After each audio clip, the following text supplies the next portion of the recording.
Attends, qu'est-ce que t'es en train de faire là? Bah, je le mange, chef. Mais non, mais ça c'est pour les clients ça. Ah, merci. Ah non, il y a une recette à faire. Allez, viens. Excusez-moi. On y va. Bonjour à tous et bienvenue aujourd'hui pour une nouvelle vidéo. On se retrouve avec le chef Jason Gouzy devant son beau Pantagruel. Donc on est 24 rue du Sentier, Paris 2e. Un chef qui est ouvert il y a seulement maintenant 3 semaines, si je dis pas de bêtises. Oh, on est tout nouveau. Un peu avec les grèves en plus, c'était pas trop le top, j'imagine. Ouais, c'est pas évident pour tout le monde. Pas évident pour tout le monde. Mais bon, ça n'empêche pas de faire des bonnes choses à manger. On peut voir une belle devanture derrière, une belle salle éclairée, bien lumineuse. Vous nous accueillez du lundi au samedi. Déjeuner et dîner. Déjeuner, on a un menu entre 29 et 35 euros. Donc entrée plat, plat dessert, ou entrée plat dessert à 34 euros pardon. Le soir, on a un menu dégustation 8 services, 8 plats à 68 euros et des plats de la carte. Et petite particularité du restaurant, on sert tous nos plats principaux en 3 ou 4 déclinaisons. Donc 3 parties. Qui est quand même assez énorme. Pantagruélique. Et surprenant. Et Pantagruel. Et une petite question, d'où vient le nom Pantagruel?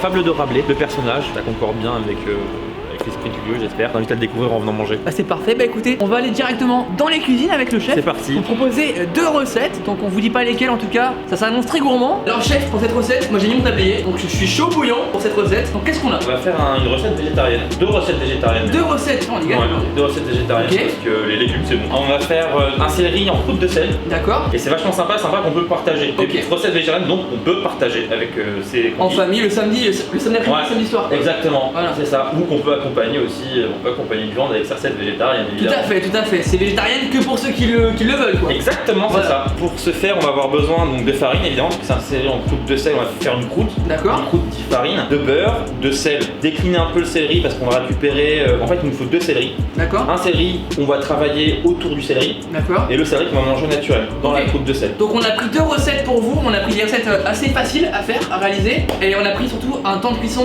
large, mais Ouais. une réalisation rapide. Ouais. Donc voilà, c'est pour vraiment vous aider, hein, vous n'avez pas beaucoup de temps à passer en cuisine, donc c'est une recette rapide, mais délicieuse. Franchement, Je sais pas, on va voir. on va voir, c'est vrai qu'on va voir. Bref, étape 1 du céleri en croûte de sel, on commence par les œufs. La croûte de sel. La croûte de sel que je En récupère. fait, on récupère le blanc pour faire la croûte de sel, ce qui va tenir un peu tout le schmilblick pour D'accord, la croûte. Donc- on récupère les jaunes à côté. Moi, je fais que du blanc d'œuf. On récupère les jaunes à côté. On en a pris 3, on a une recette spéciale ou on y va un peu à l'œil Bah alors, on y va un peu là et on cuisine. D'accord. Moi, je vais commencer à verser le sel. Ok.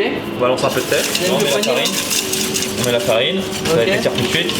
Alors, faut que ça ressemble à une texture de pâte à pain. Vraiment, faut que ce soit malléable assez facilement. On va rajouter un tout petit peu de sel. Hop. Et là, vraiment, tu vas pouvoir commencer à travailler à la main. Avec les mains? Ouais. Ah ouais, d'accord, carrément, comme à la maison quoi. Ouais. Essaye de De tout prendre d'un coup. mélanger comme si ta main c'était un batteur. Donc mine de rien, c'est assez rapide à faire hein. Là c'est bon, on a une sorte de pâte à pain, pâte à pizza qui colle pas au doigt. Ok. Voilà, texture pâte à modeler quoi. Pâte à modeler, ouais c'est ça. Exactement, c'est ça. Ok. On reprend un peu la farine, tac, on va fleurir un peu le plan de travail comme ça. On applique la pâte. Ah, pour bien avoir un mélange homogène. Absolument. Et là on récupère la pâte, Ok, on la pose dessus d'accord. et on vient emprisonner le céleri Ok, dedans, d'accord. comme ça. Ok. Il faut vraiment vider tout l'air, chef? Non, vide pas l'air, c'est mieux que ce soit bien recouvert. On fait juste un petit trou au milieu En haut. et voilà, on le met au four. Ok. On le cuit combien de temps le céleri là? Là on va le cuire environ, je pense que ce soit cuit en fait. D'accord, et comment on vérifie la cuisson? On va juste piquer avec un couteau. D'accord, Pour ok. que ce soit vraiment très cuit. Plus c'est cuit, meilleur c'est. Ok, Plus c'est fondant, plus c'est gourmand. c'est parti. À combien de degrés? Là on a mis à 240 et on va partir sur environ un timing de 2 heures. D'accord, ok. Au moins je pense. Au moins, ok. Entre 1 heure et 2 heures. Mais 2 heures c'est bien. On part sur l'étape numéro 2 de la recette du céleri. On va faire 2 et 3 en même temps. 2 et 3 en même temps. C'est-à-dire qu'on va faire un bouillon de céleri D'accord. au sarrasin avec des Ok. graines de catcha. Ok. C'est donc des graines de catcha, c'est simplement des graines de sarrasin qui ont été torréfiées. Vous pouvez trouver ça chez n'importe quelle épicerie bio. Et en même temps on va faire la purée de céleri. Donc en même temps que. Mousseline de céleri plus Mousseline de précisément. céleri. En même temps que le céleri cuit dans le four. En même temps pendant que le céleri est en train de cuire, Pendant que le céleri cuit dans le four. on va faire la notre purée de céleri. D'accord. Et on va faire un bouillon de céleri qui va venir, ce sera une sorte de soupe, qui va venir D'accord. vraiment lier tout ça quoi. Ok. On coupe le céleri, on va l'éplucher. Le céleri. En fait, on va l'éplucher simplement. D'accord. Pas d'économe, on prend un couteau, D'accord. on fait 2 bases. Ok.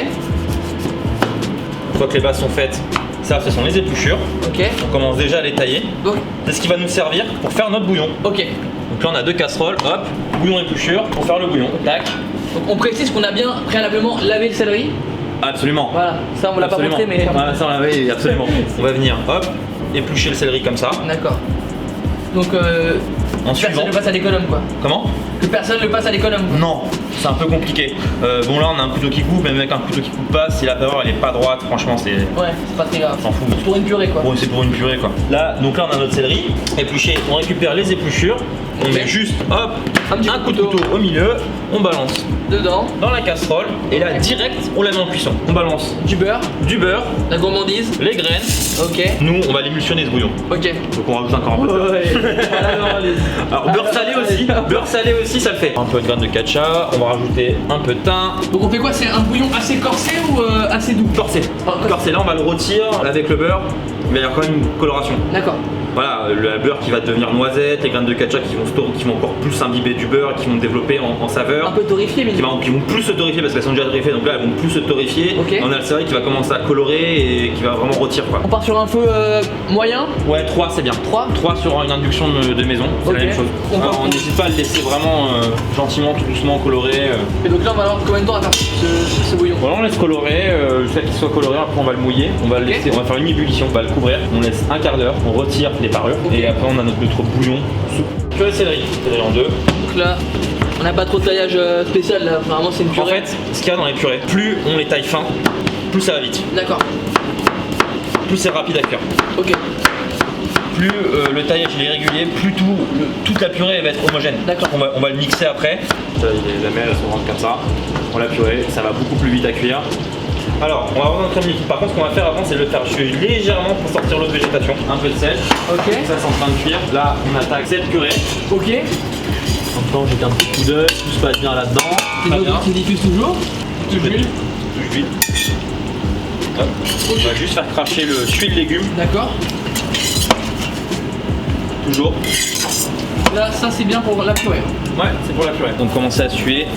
Vraiment, il y a de l'eau, c'est leur eau de végétation, c'est leur eau propre qui fait sortir. Là, on va juste attendre que le beurre il soit fondu. Ça a sué, on balance notre crème. Donc là, on met la crème. On met la crème, on met bien les petits morceaux dans la crème. Ok. Parce que c'est sur le côté de la bouche, ça cuit pas. Ça peut cramer aussi. Ça peut cramer aussi, ça cuit pas. Et là, hop, on baisse son feu, on le met au minimum, voire 1 ou 2. Ok. Et on laisse cuire tout doucement, tout doucement. La crème, elle va commencer à jaunir. Ok. Ça va commencer à réduire un petit peu. Le légume, il va se gorger de crème. La saveur du légume, elle va rentrer dans la crème. On va faire une purée. Plus facile à mixer aussi. Oui, tout à fait plus facile à mixer. Du coup, chef, là on a vérifié la cuisson de nos céleris. Ils sont cuits. Ouais, pour la purée, c'est bon, c'est parfait. Là, on peut les fout cuire. directement dedans, on met tout dedans. Ouais, Allez, absolument. bon, c'est parti. Hop. Je prends une petite maryse. Je remets le bouchon. On met le couvert. Ok, on met le couvert. Et là, hop, ça part en mixage. C'est parti. Exactement. Là, on commence à avoir une belle coloration sur le légume. On a le beurre qui est bien moussant. On a le sarrasin qui commence à se torréfier. Voilà, on va chercher ça. C'est pas cramé, hein, c'est juste bien coloré. Ouais, on appelle ça une réaction de Maillard en fait. D'accord. Donc là, hop, on rajoute notre eau. D'accord. On va donner une ébullition, on met notre feu à fond. Là, du coup, on va récupérer notre bouillon. Bouillon de céleri. Absolument. Céleri sarrasin. On l'a pas fait On peut réduire. même dire céleri sarrasin beurre noisette. Hein. Ouais. Où on en est. Donc on a juste fait une ébullition et on l'a débarrassé. On l'a laissé infuser. Voilà. Donc là, on a notre bouillon et on va venir l'émulsionner. D'accord. Ça fait une belle mousse. On a notre purée qui est bien chaude. Ah, chef, Là, c'est le céleri. je crois que c'est le moment du céleri. Allez. Donc là, on sort le céleri du four. Attends, je vais t'aider. Hop là. Là, on a la bonne croûte de sel là. Ah ouais, c'est en Voilà. béton quoi. Là, oui, c'est une croûte de sel. Là, on va. Ah, ça arrête tout quoi. Ah, bah, c'est une croûte. Hop. On l'attaque. Donc, vous avez pas chaud aux mains, chef là quand même? Non, ça va. Et hop, on a notre céleri Ah qui ouais. est parfaitement cuit. On au va la milieu. tuer, hein. Il est parfaitement cuit. Ok. Et on va passer à la partie du dressage. Ok, c'est parti. Alors, comment ça se passe devant ses invités? Moi, je vais vous montrer comment on le sert nous donc, dans notre restaurant. Ok. Nous, on a préparé une petite assiette de mousse. D'accord. On vient poser le céleri simplement dessus. Ensuite, qui va être donc ouvert et découpé en salles. D'accord. Donc on a pré-découpé tout à l'heure. Ça, c'est notre purée qu'on a fait. On a mixé, D'accord. Bien lisse. bien lisse. Là, on va venir déposer juste une simple quenelle, D'accord. peut-être une deuxième. Pourquoi pas. Voilà, hop. Ok. Puis sarrasin torréfié, Ok, donc ça a torréfié. juste simplement comme ça. Ensuite, en salle, ils vont venir enlever, couper d'ailleurs le chapeau, et ils vont venir creuser l'intérieur, récupérer la pulpe de ce céleri D'accord. qu'on a cuit pendant 2 heures. Ah, il est bien juteux là. Tac. Vraiment la pure Donc un céleri comme ça, entier, c'est pour combien de personnes? 2 personnes? Ouais, on peut faire 2 personnes, mais on peut faire beaucoup plus. On peut Oui. faire 4 personnes à la maison. Selon même l'épaisseur du céleri. Absolument, on peut faire 4 personnes à la maison. Là, c'est un petit céleri. On peut monter jusqu'à 4 personnes. Donc là, on a juste notre céleri en poudre de sel au naturel. D'accord. On va venir appliquer Notre petite. verser notre bouillon D'accord. au sarrasin. On va le verser dans cette petite cassolette. Ok. On verse d'abord du bouillon. Et là, on met uniquement la mousse. Et en salle, ils vont venir verser cette soupe dessus. D'accord, pour nourrir encore plus. Bah non, oui, voilà, ça fait cette sorte de soupe. Et nous, voilà, nous on sert comme ça. On sert comme ça. Et au dernier moment, on vient rappeler de la soupe. Bonjour, je suis Nino. Je suis également présent donc, sur les réseaux sociaux sur Nino Wine et je vais de nouveau réaliser un accord mets vin. Cette fois-ci, on va le réaliser sur du céleri, donc cuit en croûte de sel. On est sur un plat assez végétarien. Thomas m'a demandé de faire un accord, donc c'est parti. Ce que je conseille ici, c'est de partir sur des vins assez gras. 2 régions s'offrent à nous. On a soit la vallée du Rhône, avec des vins gras, soit plutôt la Bourgogne. En Bourgogne, on va partir sur du Mâcon, une appellation assez fruitée, où on ressent bien le chardonnay qui est présent dans la Bourgogne, mais à la fois très gras, très rond en bouche, qui va vraiment accompagner le céleri et cette croûte de sel. Sinon, on peut partir en vallée du Rhône. Un Saint-Joseph fera très bien l'affaire, Ossane, Marsanne, ou bien partir sur un Trois-Hermitages, qui fera également très bien l'affaire. Des domaines qui sont assez accessibles. On a Laurent Combier, en Trois-Hermitages bien sûr. En Saint-Joseph, on peut partir sur du Guigal, qui reste accessible. Et en Bourgogne, toujours sur du Louis-Latour. On peut également monter en gamme sur du Haute-Côte de Beaune, Côte de Beaune, de chez Latour également, si on veut vraiment se faire plaisir. L'important c'est, je le répète, de passer un bon moment. Je vous souhaite avec ça une bonne dégustation. Voilà chef, première recette terminée, donc le céleri cuit en croûte de sel, Ouais. avec petite purée de céleri, petite graine de sarrasin et la petite émulsion du bouillon de céleri. Ouais, bouillon de céleri, aromatiso, sarrasin. Et on peut le dire au beurre noisette. Au beurre noisette, voilà. Donc on vous remercie d'avoir regardé la vidéo et puis on vous dit à très vite pour de prochaines vidéos. Il y aura celle de la carotte qui va arriver très prochainement. Ouais. Donc ça, grosse surprise, franchement elle est vraiment très bonne. Et puis voilà, donc on vous remercie. Et puis n'hésitez pas à mettre un petit like et à donner votre commentaire. Et puis à rejoindre aussi le chef sur ses réseaux sociaux, chef Jason Gouzi, restaurant Pantagruel. Point Pantagruel. Pantagruel, voilà, excusez-moi. Et puis voilà, et on vous dit à très bientôt. À bientôt. Tout le monde, au revoir.